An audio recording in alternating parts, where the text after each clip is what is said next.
2:47 p.m. on a Thursday, a message from my lawyer read, "Welcome to the cheating story lab." He urged me not to engage with her attorney and called me in 5 minutes, stating they had just received an unexpected advantage. 6 weeks ago, my wife, Gabrielle, filed for divorce. Her petition demanded full custody of our 2 children, 70% of our assets, spousal support for 8 years. The document portrayed me as a controlling workaholic who had financially isolated her, compelling her to give up her career to care for the kids while I pursued my career in supply chain logistics. She alleged she needed aid due to the lack of current income or employment prospects, having sacrificed everything for our family. Gabrielle and I have been married for 11 years, with Milo, 9, and Hazel, 6 as our children. Prior to Hazel's birth, she worked in marketing, but she chose to stay home after that. I wholeheartedly supported her decision. I had carefully managed our budget to survive on a single income, or so I believed. However, when I spoke with my lawyer, Raymond Chen, he skipped the small talk. He informed me that my wife had been operating an OnlyFans account for the past 2 years. She maintained an active subscriber base and generated consistent monthly income, which she neglected to disclose during discovery proceedings. With a stunned silence, I sat in my car, parked at work, phone glued to my ear. How much did it amount to? I queried. According to the recently obtained bank records, approximately $4,800 per month. Some months saw higher earnings, and she deposited these funds into an unknown account of yours. The numbers quickly added up in my mind. $4,800 monthly equated to $57,000 annually, which for 2 years totaled over $100,000. This undisclosed income was claimed as zero in our legal documents when she stated she had no job prospects or income. How did you uncover this secret? I inquired. Raymond revealed. Karen, her sister, contacted us this morning, saying she could no longer stay silent, and provided us with account screenshots, bank statements, and platform analytics, everything. Karen, younger sister to Gabrielle by 3 years, they used to be close, but a rift occurred approximately 18 months ago. Gabrielle no longer spoke about Karen. In response to my questions, she said Karen was dealing with personal issues that required solitude, and now I comprehend the reason. The court date is in 4 days, Raymond informed. She's scheduled to testify as a full-time mother with limited job opportunities. His legal strategy relies heavily on her financial dependence. This contradicts their proposed storyline entirely.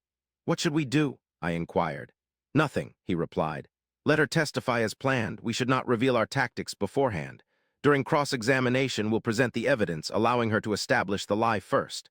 The following 4 days were the most agonizing of my life, maintaining daily routines, picking up kids from school, preparing meals, assisting with homework. Gabrielle was residing at their mother's house during the separation, so I had temporary custody until the hearing. The children frequently inquired about her. In response, I provided honest and neutral answers. Despite dealing with challenging matters, both parents held immense affection for the kids.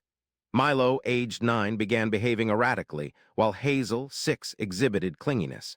Teachers noted problems with their behavior, and the school counselor attributed it to stress associated with divorce. I enrolled Milo in therapy, where he typically remained quiet during sessions, crossing his arms and responding with shrugs. Hazel, on the other hand, reverted to clinginess, insisting I stay outside the bathroom while she showered, needing the nightlight on, and asking me 3 times every evening if I was leaving, like their mother did. I assured them I wasn't going anywhere, although I didn't tell them about their mother constructing a hidden life.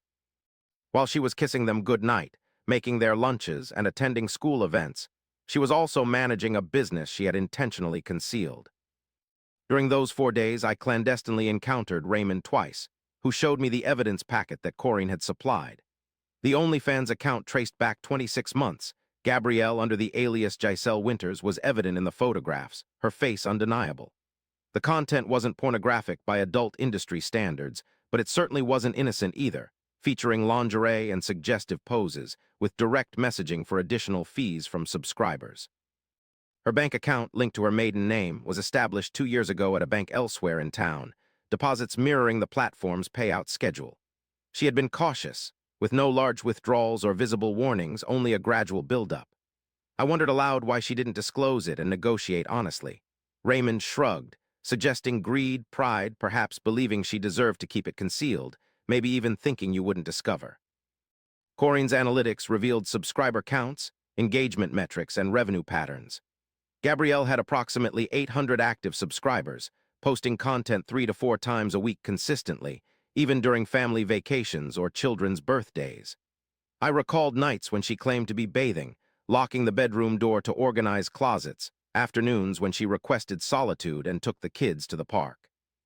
Despite assertions in court that she had given up her career for our family, she was actually working, growing her business, and producing content. The hearing, scheduled for 9 a.m. on Monday at family court, commenced at 8:03 with Raymond's presence. The courthouse was its usual tumultuous scene, filled with crying children, bickering couples, clusters of lawyers reviewing documents, and we sat at the respondents' table. Gabrielle arrived with her attorney Monica Harper at 8:45. Monica was astute, seasoned, bold. Her career was defined by optimizing results for guardians. Gabrielle donned a modest navy attire, applied minimal cosmetics, had her hair pulled back. She seemed drained, exposed. She avoided eye contact as she sat. Judge Lorraine Takahashi presided, around mid-50s with 15 years on the bench. I'd scrutinized her background. She was known for impartiality but had no patience for deceit. She had penalized lawyers for breaches of discovery. She had held parties in contempt for concealing assets. This was advantageous. 9:03 a.m. saw Judge Takahashi taking control of the court.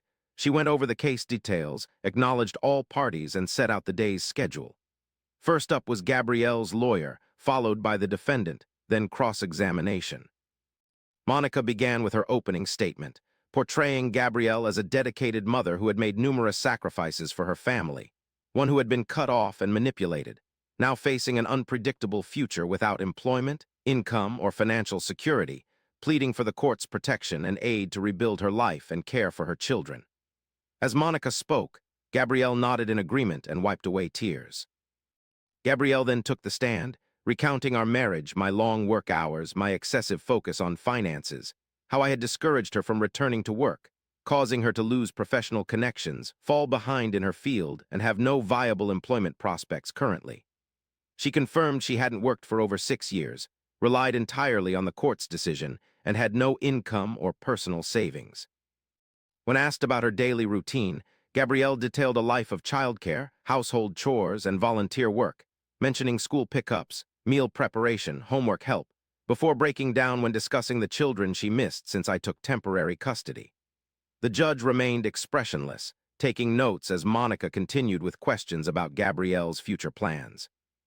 Gabrielle expressed her desire to eventually return to marketing, but acknowledged it would take time, retraining, and resuming her career. In the interim, she sought support to maintain stability for the children. "Thank you," Monica concluded, posing no further questions. The judge then addressed me for cross-examination. "Regarding your income situation, you previously testified that you currently have no income and haven't been employed for over 6 years, correct?" "Yes," Gabrielle replied. "You also mentioned that you've been a full-time mother during this period, which is accurate." Raymond nodded. "Moving on, Mrs. Whitmore, are you acquainted with a platform known as OnlyFans?" The sudden change in your expression was evident, eyes widening, color draining from your face, hands gripping the witness box edge. Monica rose quickly, objecting, citing irrelevance. Judge Takahashi studied Raymond, overruled, and instructed you to answer. "Mrs. Whitmore, have you ever managed an account on that platform?" Raymond inquired, to which there was a moment of silence. Gabrielle gazed at Monica, who remained motionless, upon Whitmore's instruction from Judge Takahashi. Raymond extracted a document from his folder and stated, "Your Honor, I wish to submit as evidence Defense Exhibit A, a printout of an OnlyFans account under the name Giselle Winters, displaying subscriber data, post history, and revenue information for the last 26 months. He advanced towards the bench. Judge Takahashi perused the document, her countenance stiffening after examining the first and second pages. Raymond resumed his position at the podium. "Giselle Winters Whitmore," Gabrielle questioned with a cracked voice. "I can clarify, yes or no required." "Yes." The courtroom's ambience altered. The court reporter momentarily paused her typing. The bailiff sat straighter in his seat. Raymond continued. "As per these records, you've made an average of $4,800 per month from this account. Is that correct?" "No, it's not regular employment. Is the amount accurate?" She shut her eyes. "Approximately, yes. And for 26 months, you've earned roughly $124,000 in total." "I don't have the exact figure." "Approximately, Mrs. Whitmore, yes, approximately." Raymond presented another paper, Defense Exhibit B, Your Honor. bank statements from Pacific Credit Union, account belonging to Gabrielle Winters, your maiden name, with deposits matching the OnlyFans payment schedule. Judge Takahashi took the second document. Her demeanor changed. She was now visibly angry, Mrs. Ray Whitmore inquired if you had informed your husband about the bank account you established 2 years ago, to which you replied it wasn't his money. During divorce proceedings, did you disclose this account? Gabrielle looked at Monica, but she averted her gaze. No, Gabrielle whispered, did you reveal your OnlyFans earnings during discovery as well? Again, no. When you swore under oath 20 minutes ago that you have no income and no employment, was that truthful? Her shoulders drooped, no. Ray let the silence linger for 5 seconds before stating, no further questions, Your Honor. Judge Takahashi put down the documents, her voice cold. Ms. Harper walked up to the bench.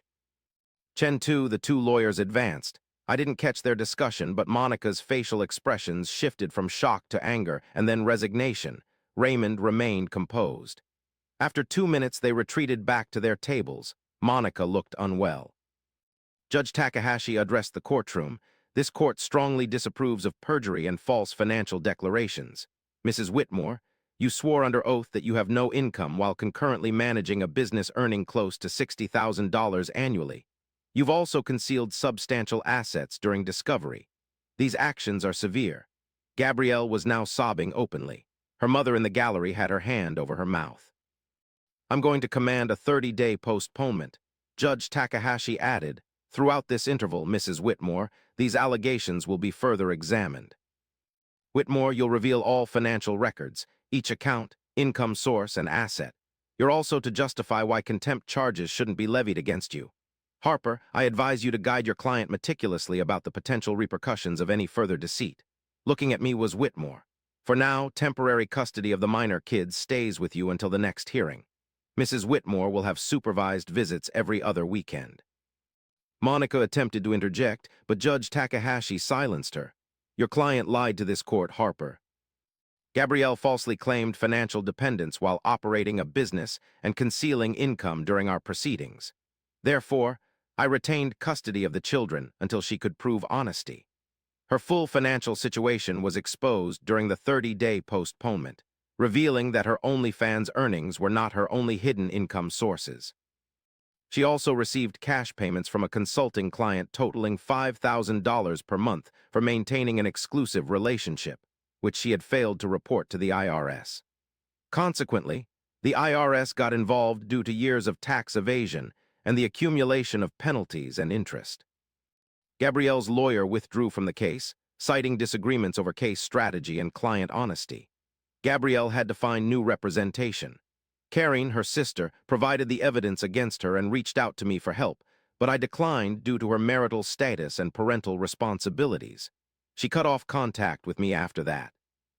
Karen revealed that she came forward because Gabrielle intended to damage my reputation in court and take the children away from us. The final hearing took place 6 weeks later, during which Gabrielle's new, less experienced attorney attempted to argue that her income should not impact custody decisions. However, Judge Takahashi was uninterested. The ruling granted me primary custody, with Gabrielle receiving visitation every other weekend and 1 weeknight. No alimony was awarded, as she was found capable of supporting herself. The court ruled that the asset division be 60-40 in my favor due to her financial misconduct and concealment, and she was ordered to pay my legal fees totaling $42,000, as well as ongoing IRS penalties. 6 months after the divorce, we were adjusting to our new normal. Milo's grades improved. He resumed playing soccer, and therapy sessions helped him express his feelings more openly. Hazel was no longer afraid of showers and had made a friend whose parents were also divorced, providing comfort in understanding her situation. We sold our old house due to its association with too many memories and excess space for the 3 of us. We moved into a smaller place closer to their school, marking a fresh start. Gabrielle continued her OnlyFans account for a while to generate income for legal fees and tax penalties, but the scandal spread throughout our social circles, affecting friends, neighbors, and even parents at the kids' school.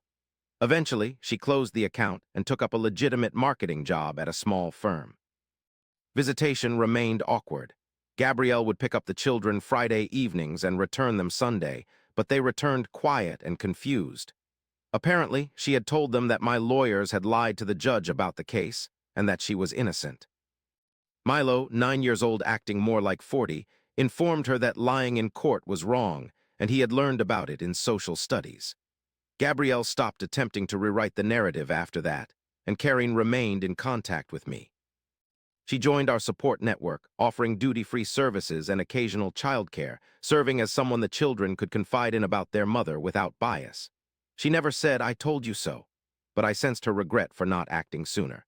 You couldn't have foreseen the extent of her actions. I informed her once. I knew she was deceiving me, Karen admitted. I merely didn't realize she had gone that far astray. One evening, approximately 8 months after the divorce, while putting Hazel to bed, she asked a question. "Dad, why did Mom lie to the judge?" I had been dreading this discussion, but she deserved an honest response. "Sometimes," I replied carefully, "people make poor decisions due to fear or desire. Your mother made choices that were dishonest. The judge discovered them and there were repercussions. That's how life works. Our choices matter." "Are you angry with her?" Hazel inquired. "I'm disappointed," I said, "but mostly I'm saddened that she hurt herself and our family. I still wish for her happiness and health because she's your mother and you love her." Hazel pondered this. "I love her, but I'm glad we live with you." She hugged me and closed her eyes as the nightlight flickered, and in the quiet I felt something I hadn't experienced in over a year: peace, not happiness, not vindication, simply peace. The truth had surfaced, justice had been served, my children were secure. Reflecting now, I comprehend Gabrielle's desires. She yearned for the stability of marriage and family, while maintaining the autonomy and income from her clandestine business. She sought the moral superiority of a self-sacrificing mother, all while concealing a hidden $100,000. She aspired to take the children, my finances, and her secret account and start anew. She wanted it all. However, constructing a life on lies inevitably leads to the collapse of its foundation. The court case was simply the earthquake that exposed the cracks that were already present. I don't harbor hatred towards her, as hatred demands energy needed for raising our children, but I also don't trust her anymore and never will again. Our children will grow up understanding that their parents couldn't maintain a relationship, which is unfortunate but manageable. What I won't let them believe is the false narrative Gabrielle attempted to peddle, that I was the antagonist, the controller, the reason for their family's disintegration. The evidence speaks for itself, and in the end, that was what mattered most. The judge didn't just see a man accusing his wife of deceit. She saw bank statements, account records, platform analytics, 2 years of systematic duplicity meticulously documented in black and white. You can argue about feelings, you can argue about perceptions, but you cannot argue with evidence. That's what saved me. That's what saved my children the truth.